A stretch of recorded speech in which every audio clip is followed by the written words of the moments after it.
Okay, to all the Bethel Church family, I want to say hello. Everything's going good here. I hope it's going good with y'all.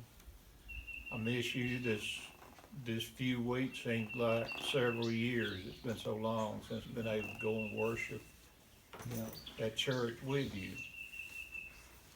And I was reading in my regular devotional time, and I ran across this two verses, and it just stuck in my mind.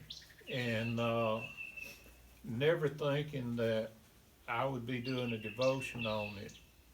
It just stayed in my mind, and then Friday I was coming back with Brother Carl from cutting up trees for that tornado, and Scott called me, asked me to if I would do a devotion, and I said, well, this has been on my mind all that time, so this is what I want to talk about. And I want to say that in the light of the events over the past several years, and these events are taking place faster and faster as time goes on. But just to go through some of these, it's a bad news and good news. The bad news is the earth in the past few years has experienced tsunamis, superstorms, mudslides, wildfires, like in Australia, where by lightning strike millions of acres were burned, and locusts in Africa, which haven't been heard of for years, and now there's a plague of them over there. They're eating everything up that's green, trees, everything. And of course, wars in the Middle East, floods, and many other things going on. Now that's worldwide. Here in the United States, we've seen many disasters.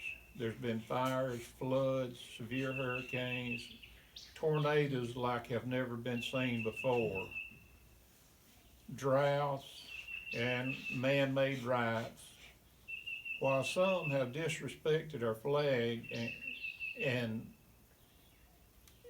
when the national anthem is playing, they, instead of standing up and saluting, they get down on their knees and protest.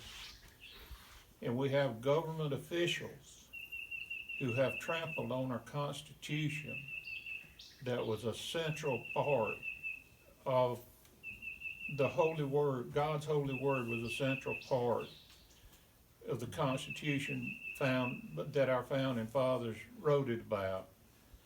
And these same people that want to change our Constitution are the same ones that are responsible for over 62 million innocent babies being murdered.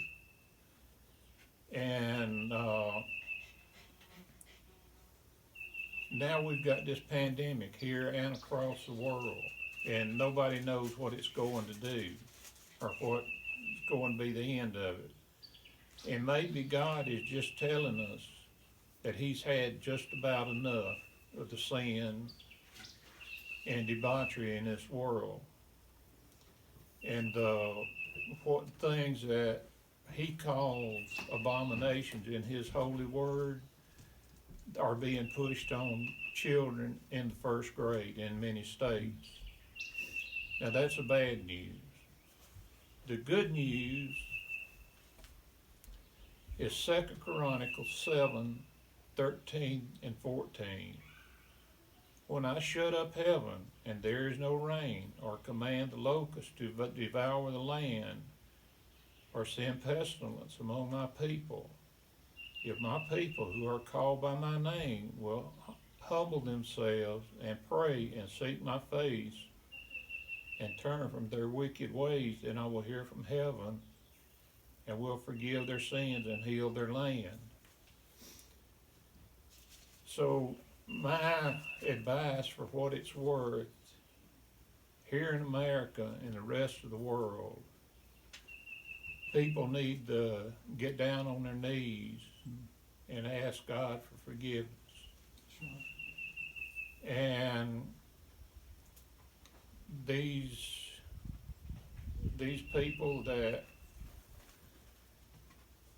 are saying what's right is wrong and what's wrong is right. If you read the Bible enough, you find out that just about everything that the Bible tells us to do is what the people are not doing today.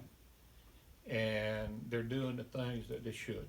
So I pray for my church, I pray for my nation, I pray for this world. And I thank you for this chance to come and talk to you today. As you've noticed right now, I'm not a public speaker, but that's the best I can do. Thank you very much.